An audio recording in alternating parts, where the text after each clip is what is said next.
Howdy lovelies, how are you all doing? Welcome back to our crafting, where we learn, grow and craft together. In today's session we are going to look at packaging material once again. It is an easy way to repurpose, upcycle, recycle, call it what you want, but the ultimate focus is to stop so many things going into the landfills. So without further ado, let's dive right into it. Packaging material can really be easily repurposed. I bought a few things, yes, from that very infamous site. I like to sometimes just have a few inexpensive things that we can add to collages or whatever, because my type of tags that I make are, in essence, always a mini form of a collage. Even my journal layouts, all of those things. So I've got a few empty packs here with stickers in here. These boxes, we will look at those. These were little vintage paper packs that I would like to use. It's really a nice sturdy type of cardstock that can easily be repurposed. Then there's a bit of burlap like string that can be used. Those were around the packs. We have 4 of those, so why not use it? If it's given to you, use it. Then these ones also part of something that I bought. There are 4 of those. Yes, it's got a bit of a sheen to it, a bit of a gloss. Maybe you can pick it up in the view there. But that is quite lovely. Also, again, good sturdy craft stock, a bit skew, but we can refold that. Yes, it shows the product there. And then we have that. But we can either completely cover this, or we can use what we have and just add things there. All of these ones are much easier to use. They really fit the vintage look. So some of it we will just cover up, others we will just add a few things to it. So there's 4 of those. And then in one of the packs, I think it was these ones, I had gotten these little sticker things. Well, they look like stickers because they've got that backing, but that can easily be used as maybe some fishtails. Yeah, it looks like a sticker. I don't want to bend it up and then, but there, it will peel apart. And there we have that. So we can cut it maybe like a fishtail, cut that off, add it to something, sticker in the middle. There's quite a few possibilities. So we won't be able to use everything today, but let's get started. And I think the boxes will be a good start. Now these ones, obviously the back has got these little flaps, so that will be discarded, or I can just use that part. Now I'm going to, that could easily be added to a collage. Now last time I did slice my finger, and yes, it takes a little while to heal. I still have a mark there from a few weeks back. We can slip a craft knife in and just carefully bend this flat and hold the craft knife flat and then slice that open. So I'm going to do that with all of the other 4 packs as well. So once you have all of them opened up, you can now go ahead and cut this. So I'll just do the one part first. I like to just make this shorter. I'm going to keep those little strips. You can trim all sides, either with a pair of scissors or with your trusty craft knife. That can go. And then if you wanted to use this as a cover for a small journal, you could have kept this side on and cut this side off. Or you can still use it as the back cover and just decorate that. So you can use these really in various different ways. I'm just going to cut this little side off as well, as I want to use mine only as journal cards. So there we have that. You can round the corners if you so wish. And that is basically it in essence. I will quickly go ahead and cut all the other sides, and I will be right back. Cut down to 5 beautiful tags or journal cards. It can become a pocket if you so wish. It can be covered for books, tiny little journals. You can round the corners. I also got these strips salvaged that came from both sides of this. The rest I discarded, as at this point I don't have a purpose for it right now, and I do not want to hoard more things just for the sake of having it or keeping it for maybe one day. So I've got what I'm going to use today, and this might be used in a different project. So I'm going to just put that to one side for now. We might, if we have time, do something with that a tiny little bit later. But basically for this, we now need to disguise the part in the middle. Beautiful butterfly and mushroom that might be covered the same with the flowers. Here we have just a bit of a flower, so that one is not too much of a worry. We've got that and that. We can figure something out. Beautiful little angel there and a pink rose, but we need to cover the middle part. The back is perfectly white, and that is why this is quite sturdy cardstock, and that is why I want to use these cards. Let's see what we come up with.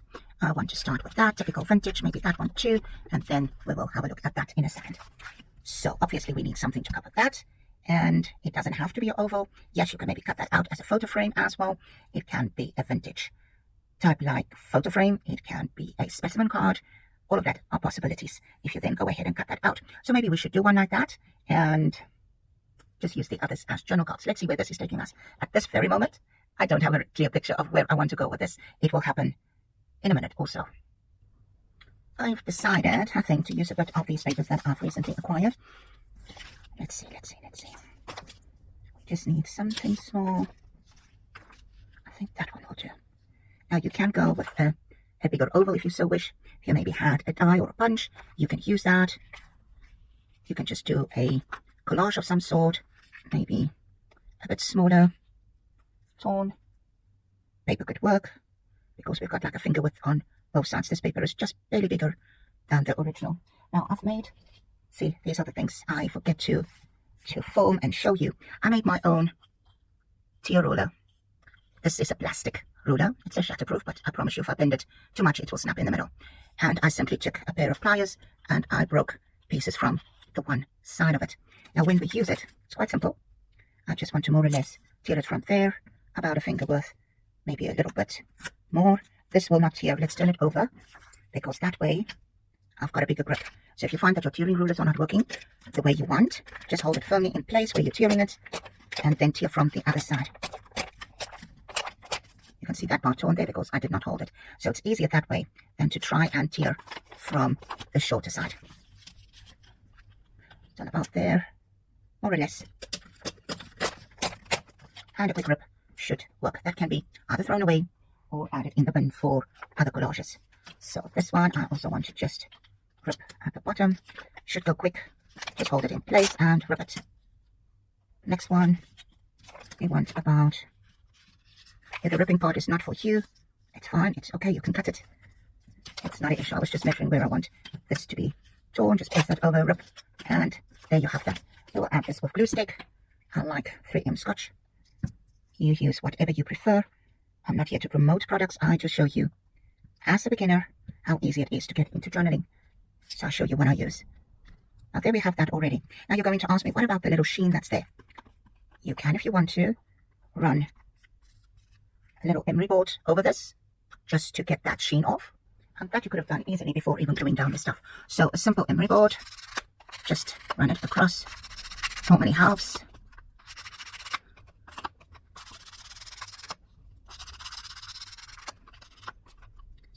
There as well, just to dull that a tiny bit. You can also add some matte Mod Podge to it to help, or even a bit of Distress Collage medium. So let's continue with this little thingy. This one I'm just going to cut as I want that.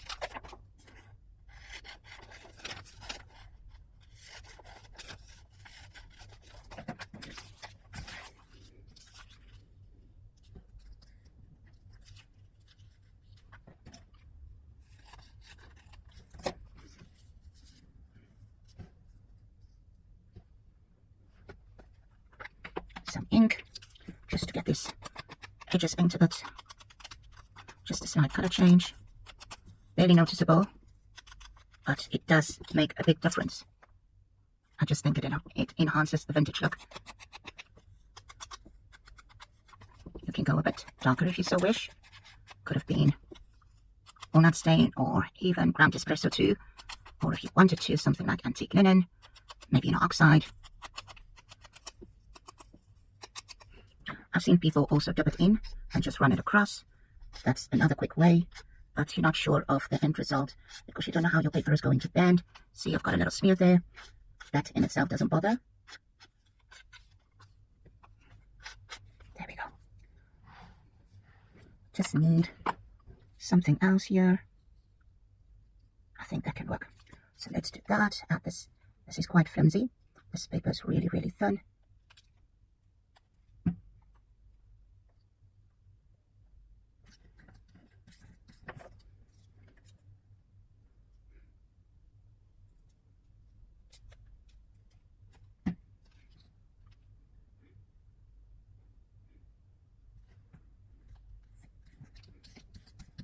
So they're not even overlapping anymore.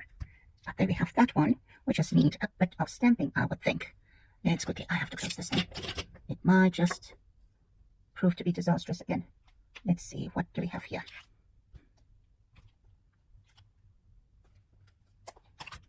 Let's do ground espresso, stamp block. The clear acrylic blocks, it's not so important to line your stamp up perfectly on the block itself. As you can see, the placement of this, and you can straighten it.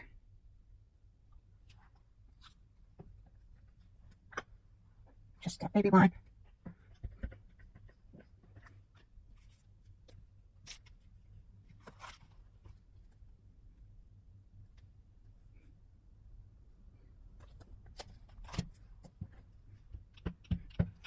Again, I've lined up straight.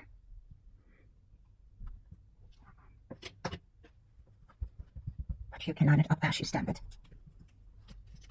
Again, I'm using the stamp set Eccentric of Tim Holtz. Just trying to see what else can I add on here. And as always, if you want to, you can add a different color. You don't have to just stick to vintage. You can go to archivals. A bit of red will be good. And here I've got Barn Door.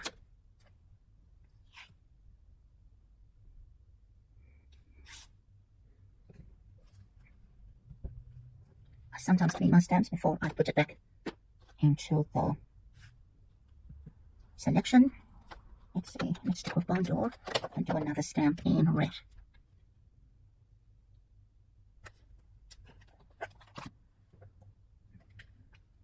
This one is upside down at this point, but that's the beauty of a stamp block. You can turn it and adjust it as you wish. Just wipe that.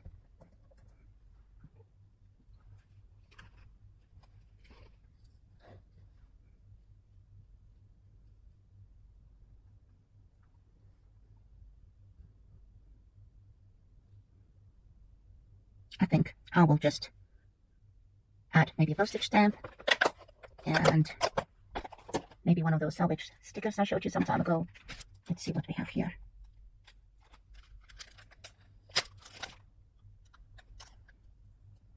This one's torn the glue part off, but you can still attach it with a normal glue stick.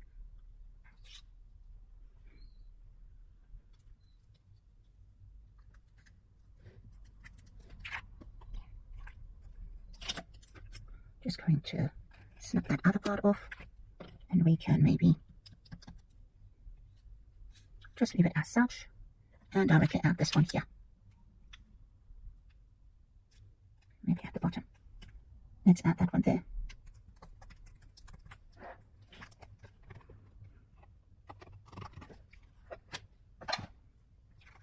A little bit of inking, and I think a dark color would be perfect here. You know me, I don't like the white core showing.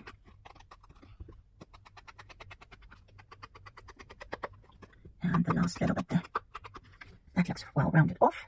And now the final touch of a postage stamp. As we used red, I think a bit of red will just... Let's see where we will use that. Maybe there. And I always get this upside down, though I had it right. I also showed you how to make these postage stamps in one of the earlier tips and tricks videos. There, we want something here, another reddish one. This is a pink, but it should fit. And then just a final stamp to cancel these postage stamps. and to round off our project. Let's see, do I have a postage stamp of some sort here? Cancellation stamp. I always have a pile. Yep, I do. And that should be in black, so I'm going to grab black suit.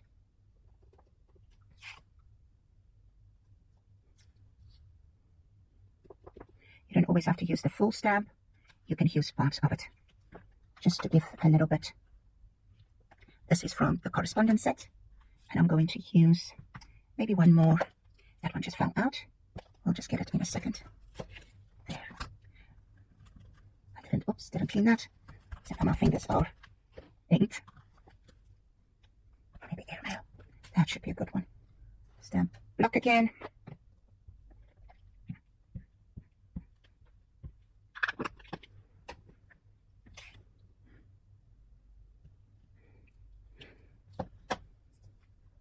I think that was well rounded.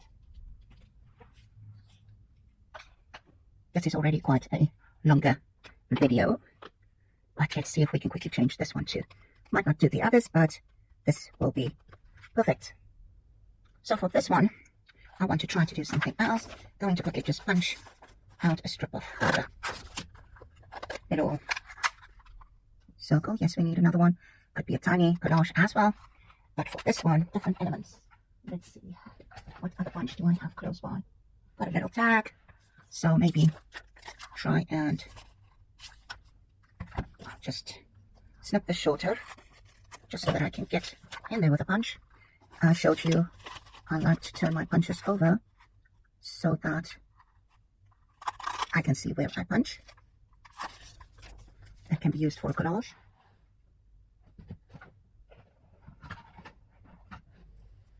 So we can maybe add something else there.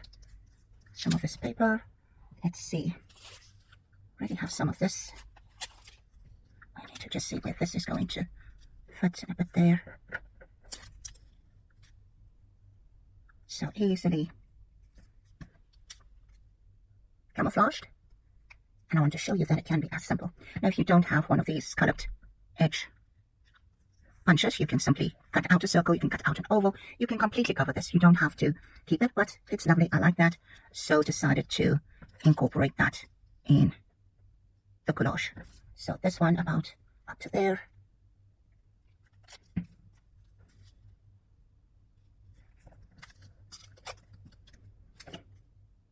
And then if anything is showing still, we would be covering that with some elements. You can see there's a bit there, and that is not the end of the world.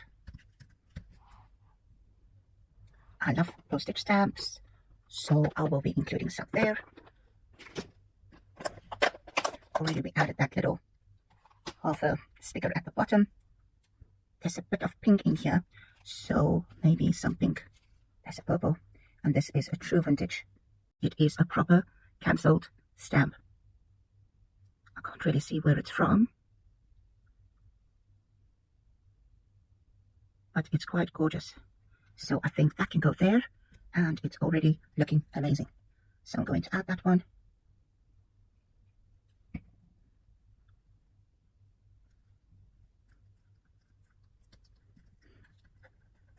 We will trim the excess off there.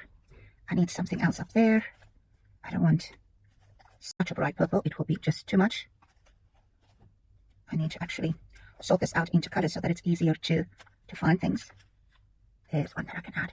I like that. Let's see if we can just get that one a little bit toned down. There's also one. How do I tone down stamps? From being a bright color, just add some ink, and you can lightly add your ink blending tool over it, and you change that color completely. Now, let's see, this one is quite bright. Same thing, first the edges, and then just across. And though it's still purple, it is quite toned down.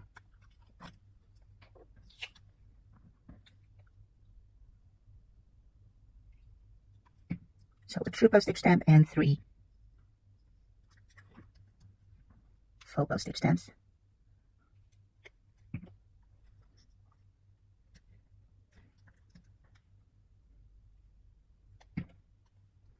You know, vintage doesn't always just have to be browns.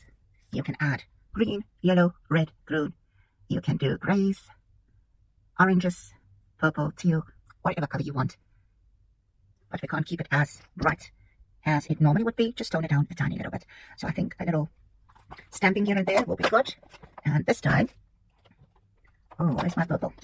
Let's see if we can maybe go for brown stamping, like a dark brown. Ground espresso will be fine.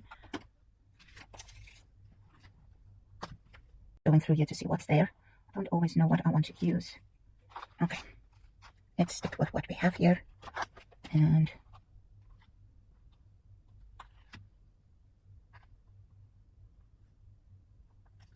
I'm just going to stretch for the purple archival ink. And stamping block. Let's rectify that. It's always better to have it on a stamping block. Maybe something there. And let's see, because this is still glossy, but it's okay. It can dry. Archival ink is for quite a few surfaces, so it works on that. Enclosure. Just do a light one, not too dark, not too dark. Just like so. And again, clean the stamp.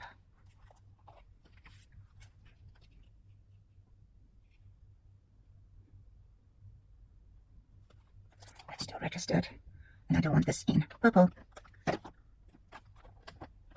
archival ink will work perfectly well. Though blue should probably have been better.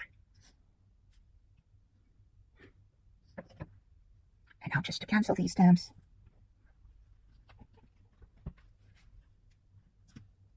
Also with black ink.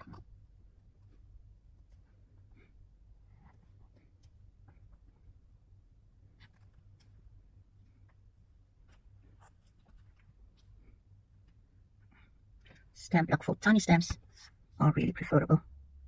Just a little bit of black there.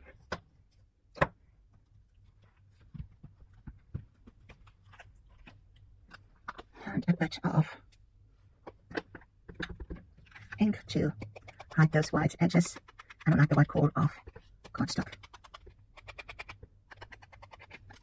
Oh yeah, I was still supposed to trim that off because it's hanging over just a tiny bit. And let's just ink that yet again. And there we have it. 2 beautiful cards that did not cost us anything, just a bit of time to decorate it. Let's just get the stamp set out of the way and the paper. And there we have those 2 beautiful cards. I love using packaging material to repurpose it and make it useful instead of just throwing it away. I hope you enjoyed today's session. Thank you for joining me. Go try this for yourself, and please, if you do, tag Wowo Crafting on social media. If you want to see more content like this, give me a thumbs up so that I can share my videos with more people. And as always, I'll be appreciating it if you subscribe to my channel too. See you back soon. Goodbye.